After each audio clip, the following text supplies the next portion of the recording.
Welcome to another Walter Football video. I'm Charlie Campbell, Senior Draft Analyst, the most accurate mock drafter in the world. All right, so let's get into another mock draft. We're starting to get deeper into the NFL season where we can really actually base things off the actual NFL draft order as it stands right now here on October 11th.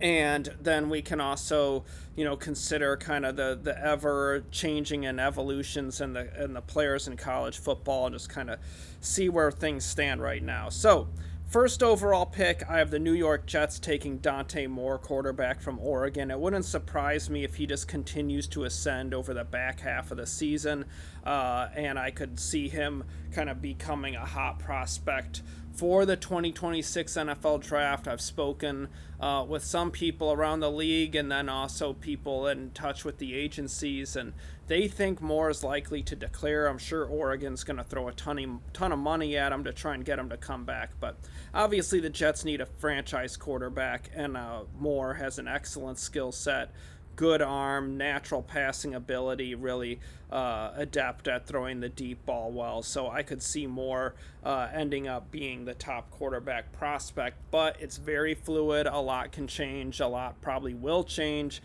in the months to come. So we'll see, but right now I have Moore going first overall to the Jets. Second overall, I have the Browns taking John Mateer, kind of righting a wrong with letting go of Baker Mayfield too early. I think Mateer could end up being a very similar style quarterback in the NFL. I love Mateer. I love what he can do as a runner, an improviser, has arm talent. I think he could end up really being an awesome NFL quarterback. Third overall, I have the Ravens taking Keldrick Falk, defensive end from Auburn. Give them an impact defensive lineman to go with Justin Madubuike next year. Fourth overall, I have the Dolphins taking Spencer Fano, the right tackle from Utah.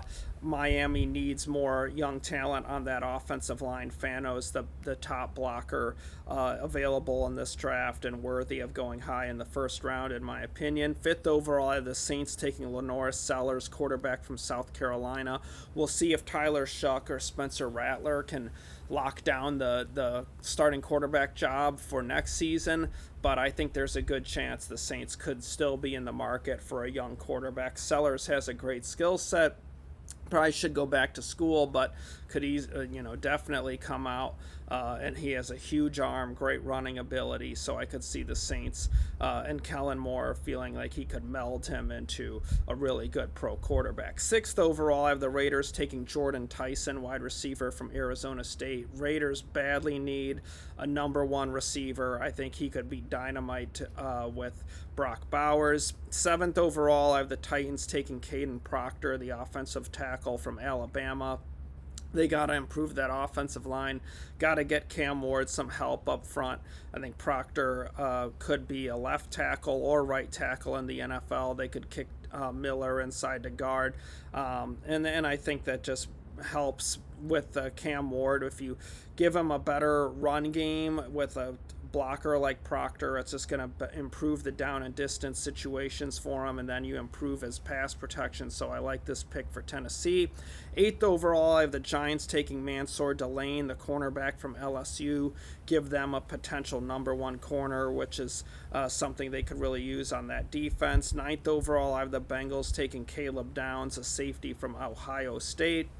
They really have not found an adequate replacement for Jesse Bates. I've been saying it for years, and they really could use a player like Downs who has special ability, could be a plug-and-play upgrade for Cincinnati. 10th overall, I have the Chiefs taking Denzel Boston, wide receiver from Washington. I think the Chiefs just have to get more weapons for Pat Mahomes. I think taking an undersized receiver like Xavier Worthy was risky where they took him. I think they need more consistent down in and down out guys, not just smaller speed deep threat guys. I think they need more guys that can do the dirty work in the short to intermediate part of the field, and I think Boston would be a plug and play upgrade for them in Kansas City. 11th overall, I have Carolina taking David Bailey, the edge rusher from Texas Tech. Give them a speed rusher. true replacement for Brian Burns. 12th overall, I have Houston taking Jude Bowery, the offensive tackle from Boston College, has played really well this year. You could pair him with Ariante Ursary, though they took in the second round last year for their long-term tackle combination. One of them could start out at guard potentially. This Houston just has to build up that offensive line and really give C.J. Stroud some help up front there. 13th overall, I have the Cardinals taking Isaiah World, left tackle from Oregon. Really impressive specimen, huge blocker, very athletic, quick. I'd like to see him get a little stronger and nastier in the ground game, but he looks like a starting edge protector. Jonah Williams has struggled to stay healthy. They could get younger and cheaper, grab a tackle to pair with Paris Campbell. 14th overall, I have the Cowboys taking Jeremiah Love, the running back from Notre Dame. Plug and play starter in the NFL. Love is a tremendous dynamite runner, incredible instincts, so good in the passing game. I think Dallas would be thrilled to land a player like him. 15th overall, I have the Rams taking Francisco Mendoza, quarterback from Indiana.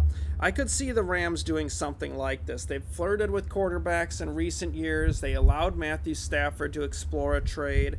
They have 2 first-round picks. I could see them getting a quarterback with one of them to groom behind Stafford, and then get another starter at perhaps for the defense later in the draft, and that way they're still upgrading the talent on that team to try and win now, but while also looking towards the future with a quarterback with one of their first-round picks. 16th overall, I have the Bears taking Peter Woods, the defensive tackle from Clemson. Give them a 3-technique interior pass rusher to go next to Montez Sweat. 17th overall, I have Washington taking Dennis Sutton, defensive end from Penn State. Washington's got to improve their edge rush talent, young edge rush talent. Von Miller obviously is old and not going to be a long-term player, and Dennis Sutton I think would be a great fit for Dan Quinn. He's big, he's physical, has some speed, tough run defender, will help them against Philadelphia. I really like that fit for Washington. 18th overall, I have the Rams taking Avion Terrell, the cornerback from Clemson. Give them a run and cover guy, a guy that's really adept at running the route, preventing separation. The caveat with him is he's small, but he plays physical. You look at the forced fumbles he had in the 2024 season. I think he'd be a great fit there for Los Angeles. 19th overall, I have the Patriots taking Chris Bell, wide receiver from Louisville. He's a big, physical receiver, not super tall, but he's thick built, kind of like A.J. Brown. That's who his game reminds me of. I think he'd be a great fit in New England, a great weapon for Drake May. 20th overall, I have the Broncos taking Caleb Lomu, left tackle from Utah. Give them a young, athletic tackle that could be a replacement for Mike McGlinchey or potentially Garrett Bowles, but Lomu has a really good skill set, upside, athletic, quick, just needs some improvement in technique, but I think he could end up being a solid pro. 21st overall, the Chargers taking Kenyon Sadiq, the tight end from Oregon. Give them a weapon for Justin Herbert.